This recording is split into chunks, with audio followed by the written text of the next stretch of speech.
Uttar Pradesh police slogan है सदैव आपकी सेवा में तत्पर। पुलिस निर्दोष जनता पर कैसे लाठियां बरसाती है, कैसे गाली गलौज करती है, यहाँ तक महिलाओं के साथ भी अभद्रता का मामला नित्य नए दिन सामने आता रहता है। हमारे डीजीपी साहब कहते हैं कि यूपी पुलिस प्रशंसनीय कार्य कर रही है। उत्तर प्रदेश राज्य सरकार कर्मचारी आचरण नियमावली 1956 में आपकी भाषा शिष्ट होनी चाहिए आम जनता के प्रति और कार्मिक के प्रति भी। आपका जुबान, आपका व्यवहार ये प्रतीत करता है कि आपके संस्कार कैसे हैं। शिक्षा और संस्कार में जमीन आसमान का फर्क है कप्तान साहब। आपके जनपद में शराब पास नहीं हो रहे हैं, आपके जनपद में गांजे नहीं बिक रहे हैं, आपके जनपद में मादक पदार्थ नहीं बिक रहे हैं। विवेक यादव के शब्द से मैं सहमत नहीं हूँ, लेकिन आपके शब्द से भी सहमत नहीं हूँ कि पत्रकार भीड़ का हिस्सा नहीं है, पत्रकार कॉमन मैन नहीं है। पत्रकार समाज में दिशा व दशा देने का काम करता है, वो काम आप करते हैं। अगर आप विक्टिम को न्याय नहीं दे सकते हैं तो विक्टिम को गाली व दंडित करने का भी प्रयास न करें। प्रेस काउंसिल ऑफ इंडिया के चेयरमैन ने यह भी कहा है कि अगर किसी पत्रकार के खिलाफ कोई तहरीर पड़ती है तो बगैर एसीपी स्तर या सीओ स्तर की जांच के बाद ही मुकदमा लिखा जाए। नमस्कार, आदाब, सत श्री अकाल। मैं अमित मौर्य, आप देख रहे हैं अचूक संघर्ष। उत्तर प्रदेश पुलिस स्लोगन है सदैव आपकी सेवा में तत्पर। होना भी चाहिए, पुलिस का काम ही है सेवा करना। पुलिस सेवा पहले है, बल बाद में है। हमारे डीजीपी साहब कहते हैं कि यूपी पुलिस प्रशंसनीय कार्य कर रही है। निश्चित रूप से कुछ पुलिसकर्मी प्रशंसनीय कार्य कर रहे हैं, कुछ कप्तान प्रशंसनीय कार्य कर रहे हैं, कुछ सिपाही प्रशंसनीय कार्य कर रहे हैं, कुछ इंस्पेक्टर भी प्रशंसनीय कार्य कर रहे हैं। लेकिन आए दिन पूरे प्रदेश में कहीं न कहीं ये देखने को मिलता है कि पुलिस निर्दोष जनता पर कैसे लाठियां बरसाती है, कैसे गाली गलौज करती है। यहाँ तक महिलाओं के साथ भी अभद्रता का मामला नित्य नए दिन सामने आता रहता है। ताजा मामला है गाजीपुर जनपद के कप्तान डॉक्टर ईरज राजा का।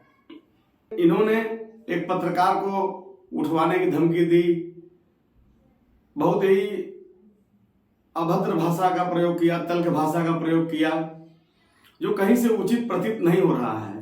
पत्रकार महोदय को, विवेक यादव जी को भी मैं बहुत क्लीन चिट नहीं दे रहा हूं। बात करने का जो लहजा था वो बहुत उचित नहीं कहा जा सकता, लेकिन उद्देश्य गलत नहीं था उनका। उनके कहने का तरीका भले ही गलत हो, लेकिन जो वो बताना चाहते थे वो विधि सम्मत था। लेकिन आईपीएस लॉबी आज भी अंग्रेजी राज की तरह काम करती है। उनको ये लगता है कि हमको कोई आदेश कैसे दे सकता है। तो बिल्कुल आपको आदेश नहीं दिया जा सकता, लेकिन आप जनता के नौकर है ना भाई। You are the public servant, public is the owner. आप जनता की सेवा के लिए बने हैं। कहीं कुछ चुनाव में अनियमितता हो रही थी तो आपको बताया गया। आपने भी कौन शब्द का प्रयोग किया?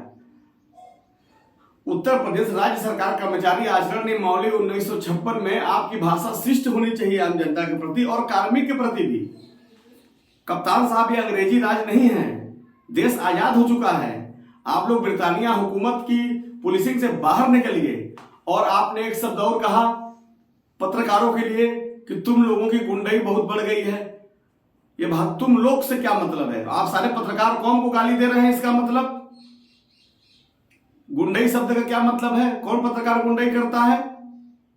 हम तो आपकी कमियों को दिखाते हैं, क्योंकि सच न कोई सुनना पसंद करता है, न कोई कहना पसंद कर रहा है। जो सच कह रहा है वो आपको खराब लग रहा है।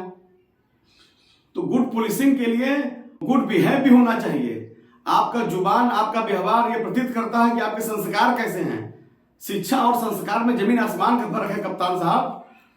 ईरज राजा जी, आपके जनपद में क्या गलत काम नहीं हो रहे हैं? आपके जनपद में शराब पास नहीं हो रहे हैं, आपके जनपद में गांजे नहीं बिक रहे हैं, आपके जनपद में मादक पदार्थ नहीं बिक रहे हैं, आपके जनपद में क्या थानेदारी सही प्रकार चल रही है? थानेदार कैसे पोस्ट होते हैं, चौकी इंचार्ज कैसे पोस्ट हो रहे हैं, ये सब जानते हैं। लेकिन वो आपका कार्य क्षेत्र है। जो कुर्सी पर बैठेगा, जो पावर में रहेगा, वो गलत काम भी करेगा। भ्रष्टाचारी देश का कहना है। जो आईएएस आईपीएस कम घूस लेते हैं उसी को ईमानदार समझा जाता है भाई, क्योंकि बेगारी भी बहुत है।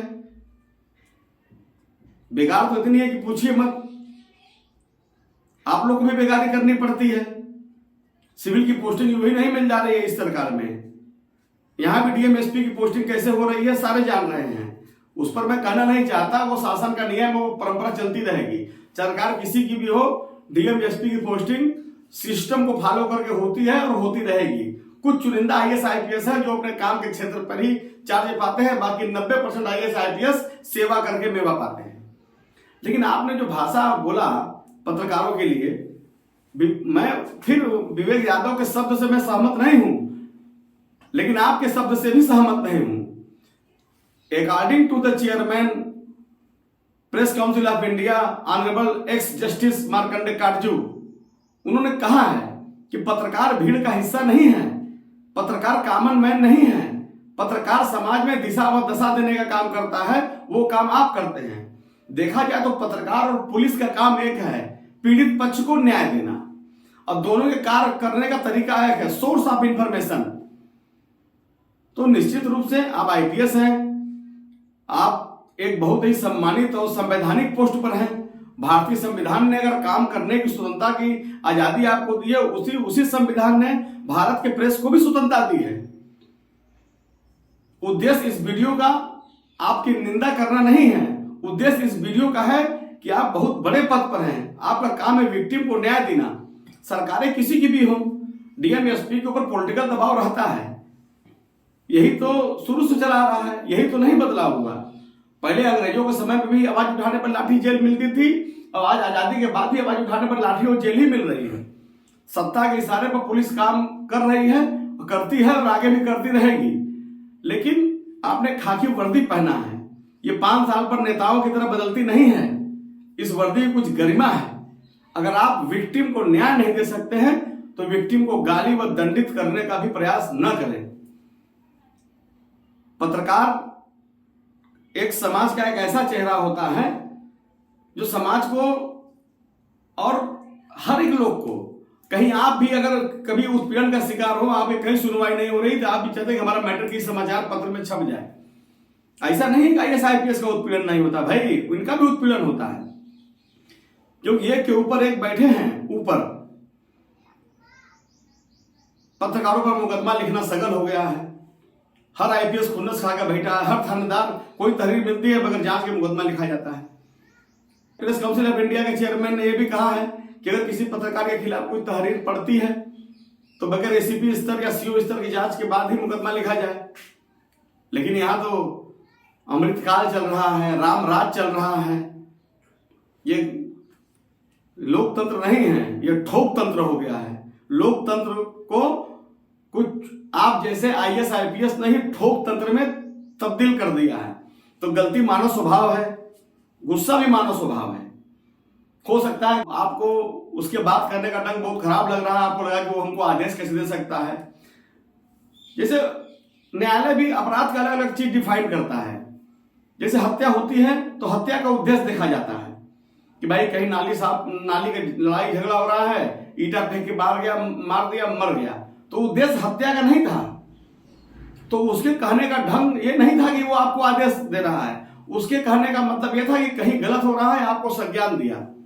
तो निश्चित रूप से मैं उसकी बातों से सहमत नहीं हूं, लेकिन मैं फिर कह रहा हूं मैं आपकी बातों से भी सहमत नहीं हूं। एक कहावत है, ये जुबान सम्मान भी दिलाती है, ये जुबान जलालत भी दिलाती है। और एक और बात है, लोग कहते हैं कि गोली का घाव भरता है लेकिन गोली का घाव नहीं भरता है।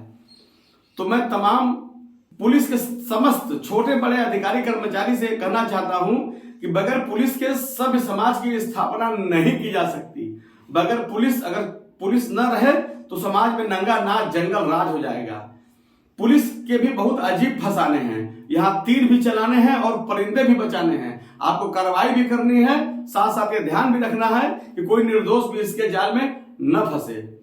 तो डीजीपी साहब थोड़ा इसके विषय में भी आप गाइडलाइन जारी करें कि पुलिस बल बाद में है, पहले सेवा है। निश्चित रूप से तमाम पॉजिटिव नेगेटिव दोनों चीजें चलती रहती हैं, लेकिन नेगेटिव ज्यादा चलती है पुलिसिंग की, जो आज भी ये समाज में दिखाता है कि अंग्रेजी राज की तरह पुलिस काम कर रही है। मैं उम्मीद करता हूं कि खासकर आईपीएस लाभी जनता के प्रति और अपने नीचे पुलिस कर्मियों के प्रति विनम्र और सद्व्यवहार रखे, जिससे गुड पुलिसिंग का संदेश आम जनता से लेकर माननीय मुख्यमंत्री डीजीपी तक भी जा सके। नमो बुद्धाय, जय भीम।